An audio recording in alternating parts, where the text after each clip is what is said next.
नमस्कार मित्रों, मैं राजेश सरोठिया दोपहर मेट्रो डिजिटल के लिए प्रसंगवश के लिए आज विषय लेके आए हैं। विपक्ष के नेता की भूमिका के रूप में राहुल गांधी का रोल।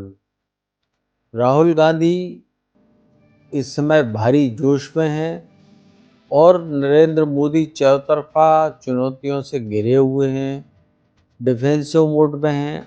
राहुल गांधी आक्रामकता के रवैये से भरे हुए हैं और मोदी जो है न सिर्फ दिल्ली की चुनौतियों से जूझ रहे हैं, बल्कि वो कई राज्यों में जो भाजपा शासित हैं, वहाँ पर वो उन समस्याओं से रूबरू हो रहे हैं।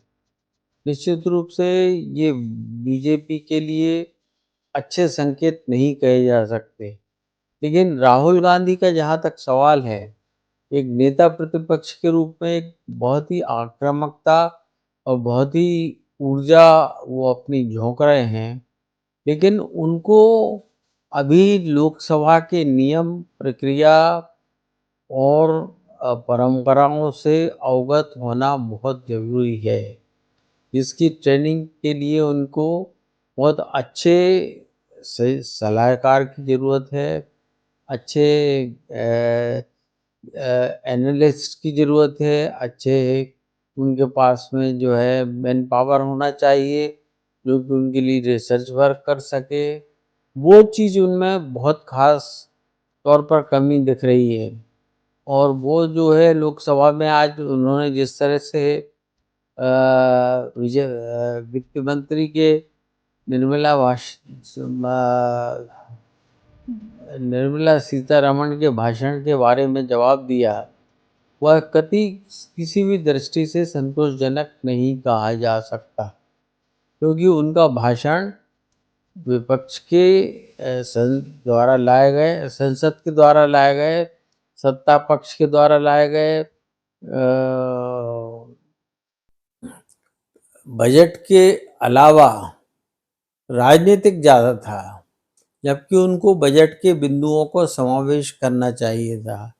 आज भारतीय जनता पार्टी कई समस्याओं से जूझ रही है, जैसे कि लोकसभा में तो उसको पूर्ण बहुमत प्राप्त नहीं है, तो उनके जो छुटभइये सहयोगी दल जो है, वो आंखें दिखाना शुरू कर दिए हैं। इस बाबू के राज्य से लेकर आंध्र प्रदेश के राज्य में समेटना शुरू कर दिया है, जिससे कि अब फाइनेंशियल क्रंच दूसरे राज्यों में आना शुरू होना लाजमी है। पहली समस्या तो लोकसभा की हो गई। दूसरी समस्या उनकी समस्या यूपी की है। यूपी में योगी और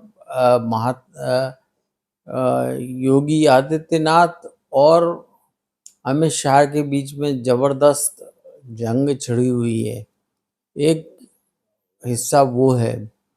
तीसरी चीज़ ये है कि बीजेपी ने अब ये सोचना शुरू कर दिया है कि वो योगी के सहारे लोग विधानसभा का चुनाव जीत पाएंगे या नहीं जीत पाएंगे।